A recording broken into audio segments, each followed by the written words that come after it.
Well, this is my clock that I use, and I got this because it has two alarms, because I work a day shift and a night shift at my job, 12-hour shifts each. And it's only probably 2 years old.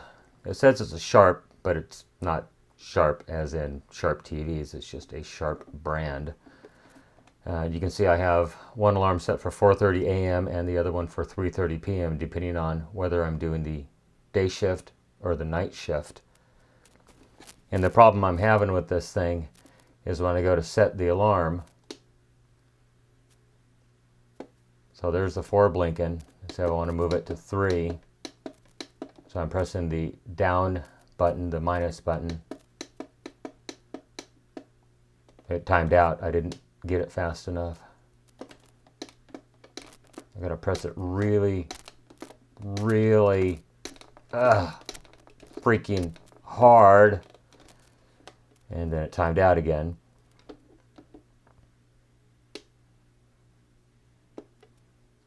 Try the up button. There it goes. But sometimes I get a double blink.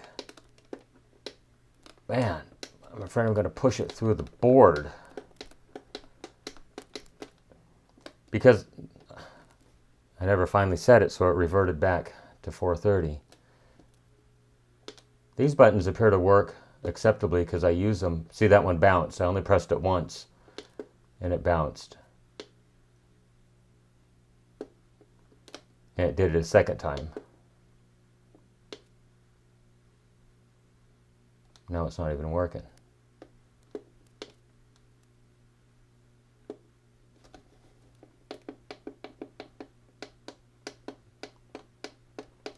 Anyhow, I'm going to take this thing apart. Can't really get a good angle on it here.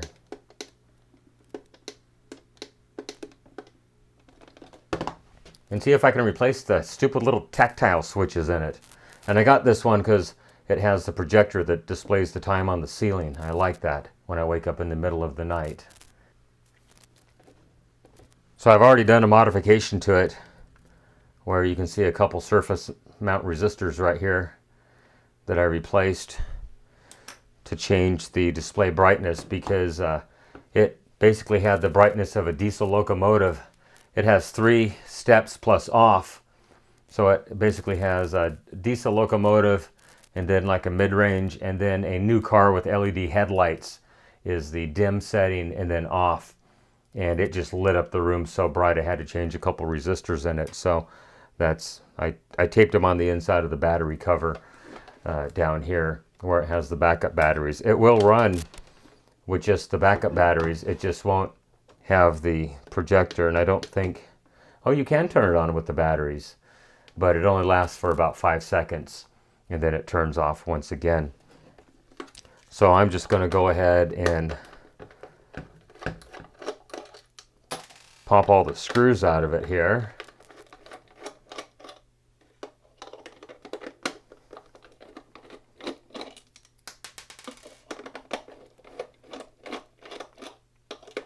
And I think that's it.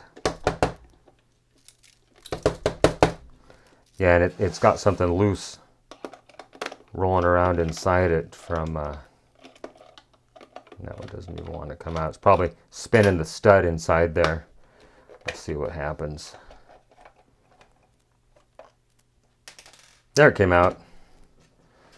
And we'll see what's, oh, yeah, okay. Well, some cat hair, obviously, because we have some cats. I'm not sure what that little piece is right there. I'm not sure how the cat hair even got inside it. It's actually sealed up pretty well. So I just wonder if they use common tactile switches up here. Let's see, I think this may come out, please.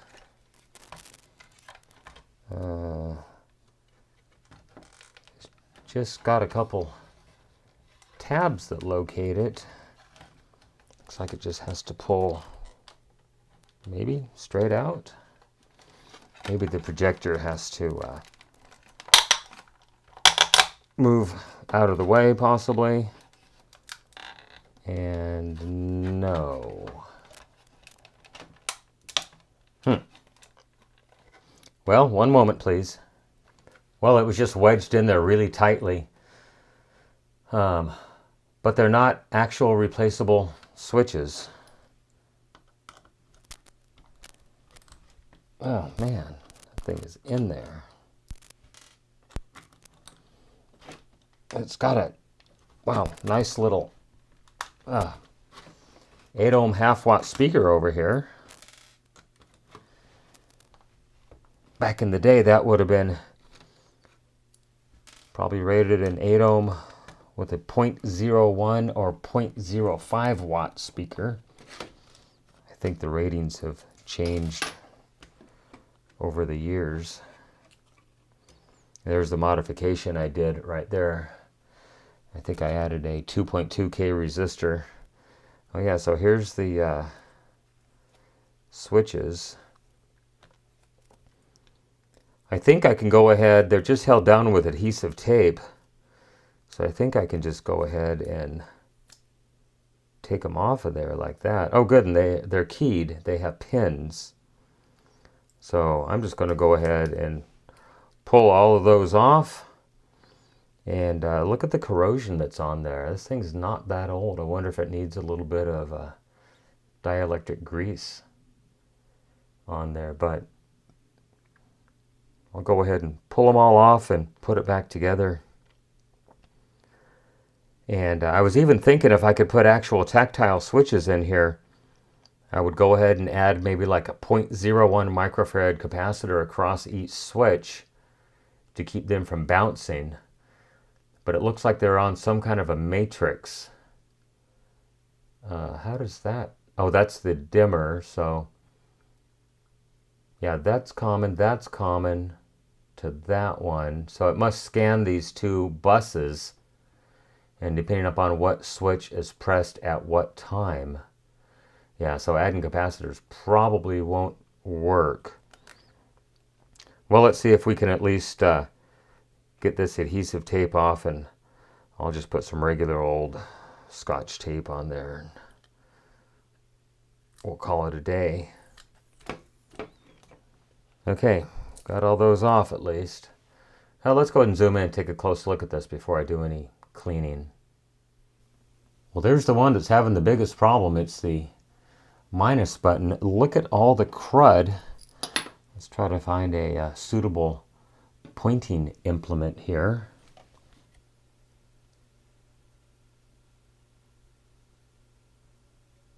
Well, it's got a bunch of fuzz and a piece of hair in it. How did that even get in there when this is, it must have come in from the bottom. Yeah, look at all that stuff. Well, I think if I just clean it up really good, you can see where the switch made contact. I wonder if the tape leaked. As you can see, it's gooey right there. Yeah. And then they added a piece of conformal coating right there so that the button wouldn't make contact. That one's got a piece of hair right in the center of it. And some more goo. It almost looks like they applied some kind of a grease just to some of these. Well, I think we can actually do a fairly successful repair. I'll clean the board with acetone, clean the inside of the switch, lay them down, and yeah, I think it'll be good. Let's take a look at the inside of the switches. So that one right there in the center of your screen, that's the one that was having most of the trouble. And it has all kinds of this, I don't even know what to call it, goo inside of it. Well, let's just go ahead and clean it up, see what happens. Well, I've got all the tactile portions, the concave or convex, depending on how you want to look at it, snap discs off of the circuit board and off of the tape. So I think I'm just going to go ahead and soak those in acetone and run a acid brush around them if I can without losing any of them. Clean that circuit board off, tape them back down, and then I'm going to put a piece of tape on the bottom of the circuit board as well to keep contaminants from going up inside there.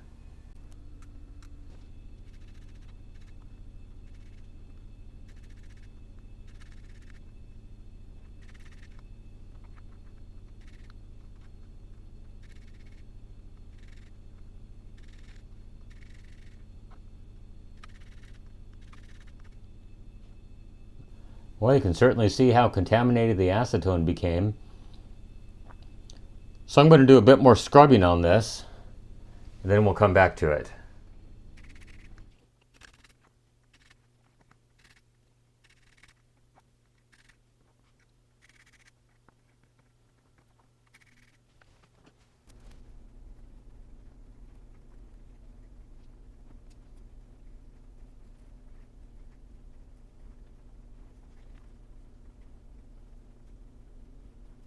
Well, I think that's as good as it's going to get.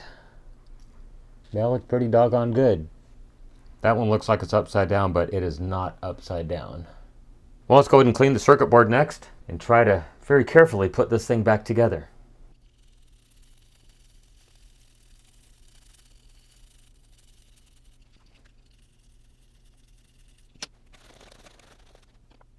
Well, that's probably better than it was when it was brand new. Now, the arduous task of setting all these switches back in the little holes correctly. That's going to be a fun time. And people stand in line for this kind of fun. Hopefully I don't fatigue those wires too terribly much. I'm going to try to just lay it down like that.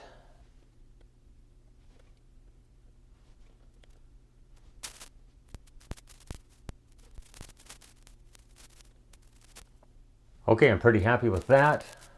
I'm just going to put a piece of Scotch tape over it right now. And I'm going to put a piece of tape that's a little bit too large over it. Then I'll just trim the excess. Well, one of them popped up. Yay. Oh, at least it was only one. No, now only two. Oh. The gift that keeps on giving. It's like the Jelly of the Month Club.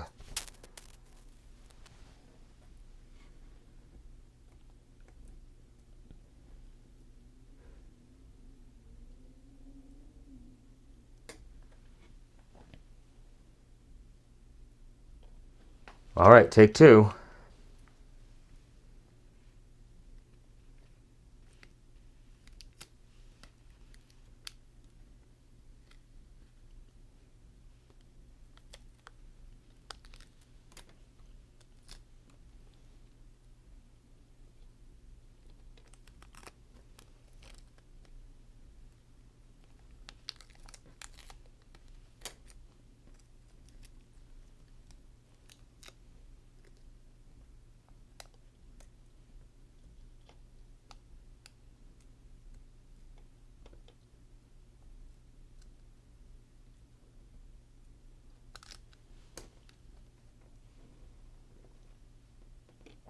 Well, there's the first bunch. I tried my best not to touch the contacts, and I think I did an okay job. Let me know if you think I failed.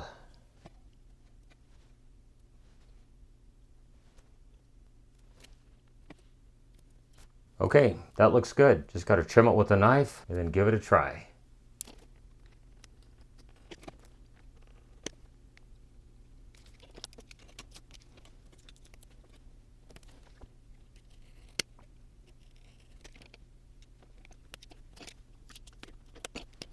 Well, probably as good or better than when it left the factory in mainland China. So I'm going to try to put some adhesive on the back of this board, probably after I put the screws in it. Adhesive tape, I should say. And then we'll give it a go. Okay, board is remounted. I'm just going to put a piece of tape across those holes. I really don't care what happens to the rest of the tape, as long as the holes become adequately covered.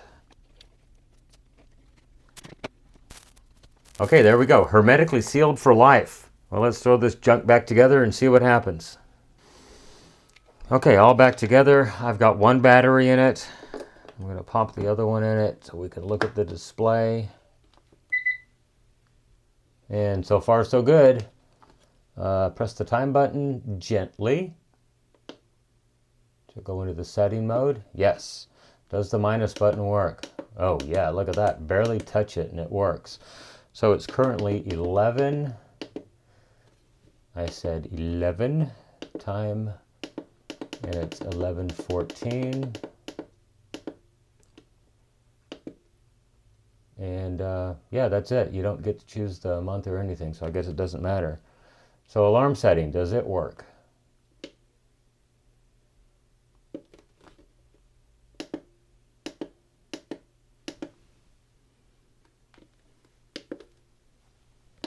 So I'll set my alarms.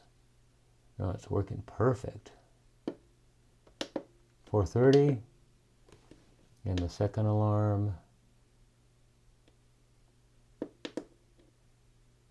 Oh, I didn't finish setting that one. There we go.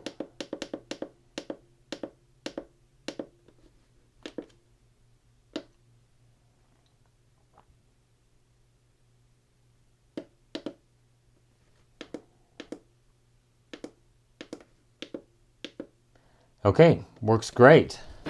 Does the backlight work? So let me find the 5-volt AC adapter, and let's go ahead and put this on manual focus.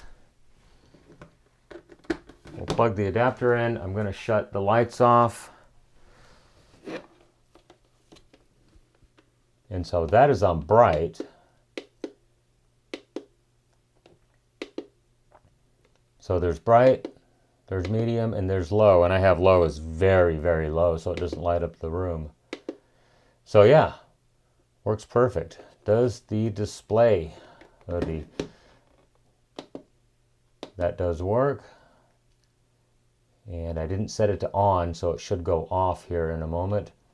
So I'm going to press it and hold it, and that should be on constantly. And there is the display, and it looks like it's working perfectly. Okay, watch your eyes. Light's coming back on. Well, I'm going to say a successful repair on, it was about a $25 clock radio. I almost smashed it the other day. I got that mad at it. Anyhow, thanks for watching. I really do appreciate it. Everyone have a great day. Bye-bye. Incidentally, it is a Sharp model SPC585. That's Sam Paul Charlie 585. Made in China, mainland China. Wouldn't expect anything but the best. Anyhow, thank you so much for watching. Have a great day. I really do appreciate the views, the comments, the support. Bye-bye.